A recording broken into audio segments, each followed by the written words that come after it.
Bonjour à vous tous, merci beaucoup encore. Chose promise, chose due. Aujourd'hui, nous allons parler d'un sujet très important. Apprenons par l'expérience et simplement. C'est une situation qui s'est produite exactement le 24 juin 2016 à Abidjan. Un grand artiste de ce pays était sur la scène et est tombé. Et nous savons malheureusement c'était quoi la suite et comment les gens sur la scène ont réagi. Et aussi comment ceux qui sont venus ont réagi, comment l'organisation a réagi, c'était du chaos total. Donc je parlais de Papa Wemba. Je vous rappelle que c'est arrivé à Papa Wemba lorsqu'il avait 66 ans, mais la même situation s'est produite avec un artiste plus jeune. On comprend que c'est lui-là, je le présente maintenant parce qu'il n'est pas décédé, mais nous devons apprendre par le passé. Je vais juste vous laisser suivre un peu ce qui s'est passé et je vais commenter au fur et à mesure que cela va passer. Je ferai des pauses pour que nous comprenions un peu ce qu'il y a parce que je trouve juste ça difficile que les gens n'apprennent pas et que nous ne soyons pas dans la prévention du tout.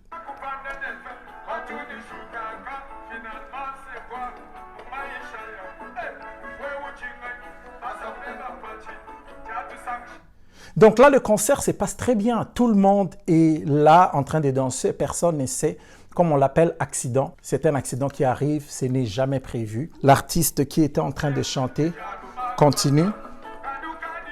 Regardez bien son visage. Il a mal. Et il va vraiment arrêter de chanter. À ce moment-là, malheureusement, il n'y a aucun signal. Comment toute une salle pleine, les organisateurs là, les musiciens là, personne n'a le signal que ça ne va pas chez l'artiste et qu'il faut intervenir. C'était quoi la suite?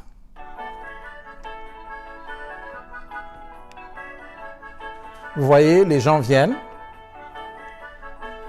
Il est encore en position assise, ce qui est anormal. Ce qui est anormal.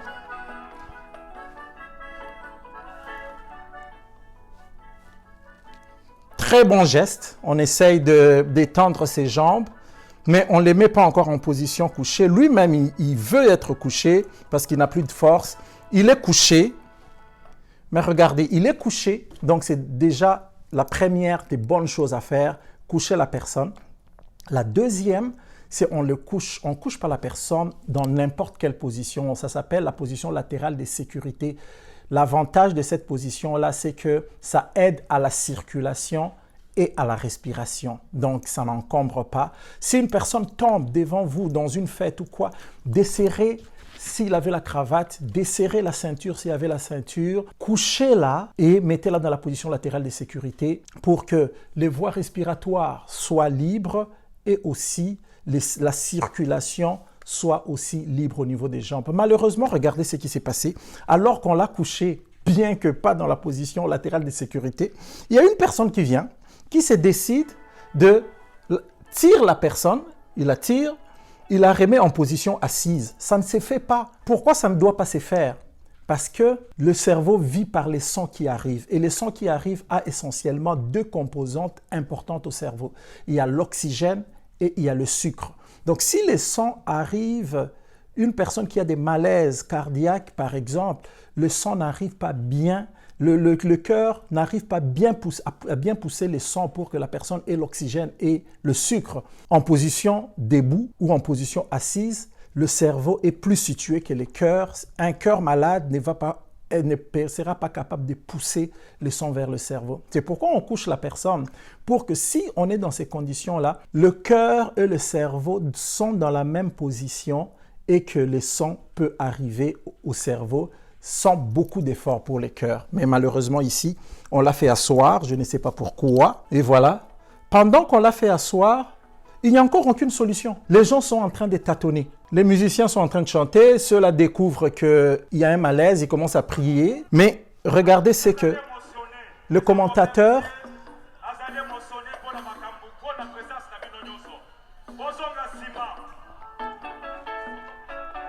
Ça, c'est quand même grave que le commentateur, encore une fois, qui ignore toute chose, il dit non, le malaise, c'est tout simplement que l'artiste est émotionné de vous avoir vu.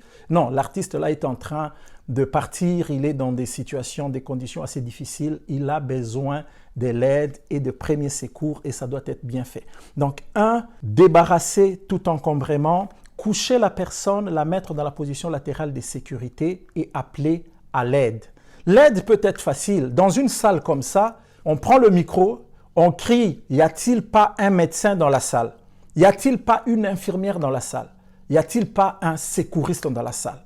Lorsque vous le dites, la première personne qui se présente comme secouriste, médecin ou infirmière, vous lui laissez le contrôle de la direction de la réanimation et les autres vont s'assurer pour appeler les secours. Appeler les secours, ça veut dire, est-ce qu'on peut appeler un hôpital ou bien est-ce qu'on peut appeler un taxi pour venir les prendre, pour l'évacuer urgemment. Donc, on va faire la suite. Alors, ces gestes-là, je ne sais pas d'où ça vient. Ces gestes-là où on ne couche pas la personne, on la fait asseoir, on commence à bouger des choses devant la personne. On commence, là, c'est des chapeaux. On commence pour, soi-disant, les ventiler. Ces gestes-là n'amènent rien. Il n'y a pas d'oxygène de plus que vous amenez. Cette personne-là, si elle a besoin d'oxygène, on doit mettre un masque et puis lui donner une respiration par l'oxygène. Mais ces gestes-là qu'on fait n'apportent rien. Ça n'apporte pas l'oxygène, c'est du vent. C'est juste du vent. Donc, mais on le fait ici, on l'assoit, malheureusement. Et là, regardez bien, il est en train presque de partir. Tout un désordre, personne ne comprend rien ici. Personne ne comprend rien. Voilà, on doit faire des choses apprenant par l'exemple. Le 24 juin 2016, Papa Wemba est tombé comme ça et les gens ont continué comme ça et il n'y avait personne pour faire les bonnes choses. Donc on va vers la fin. Là, on le porte, on le transporte. Et vous avez vu dans quelles conditions on l'a transporté. Même la position qu'il avait avant, on les transporte dans une position incertaine par des gens qui tiennent celui-ci par-ci, celui-ci par-là. Et on va avec. Et je vous dis, si c'était une personne qui était tombée de son haut avec un traumatisme, c'est très dangereux de le transporter de cette manière-là. Mais ici, on a vu qu'il n'est pas tombé de son haut. Il n'avait pas eu de traumatisme. Voilà, c'est comme ça que l'artiste est parti. Et Dieu merci, il a récupéré et il est en vie. C'est quoi la leçon ici?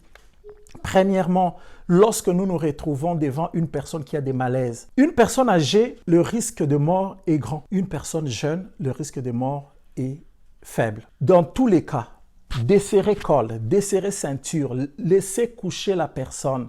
Vous n'avez qu'à vérifier deux choses pour s'assurer. Si la personne respire et si la personne a un pouls, vous touchez ici loin, mais si c'est très faible, idéalement, vous touchez ici au cou. Si vous voyez que ça continue à battre, ça veut dire que le corps marche. Et si vous voyez que ça continue à respirer, vous pouvez prendre même un fil ou quelque chose, mettre devant le nez et voir que ça respire. S'il y a ces deux choses-là, laissez la personne coucher. Si c'est parce qu'il a fait un malaise d'un rythme cardiaque, la personne va récupérer. Allez chercher appeler pour l'aide, pour quelqu'un qui sait faire la réanimation, pour qu'il l'organise, et puis appeler d'autres personnes, envoyer la personne qui va faire la réanimation va donner les ordres aux autres pour dire cherchez-moi un taxi, appelez les urgences. On va appeler et à ce moment-là, on va amener la personne de manière sécuritaire. Voilà ce que j'avais à partager avec vous aujourd'hui. Merci encore beaucoup pour la confiance. À la prochaine. Bye bye.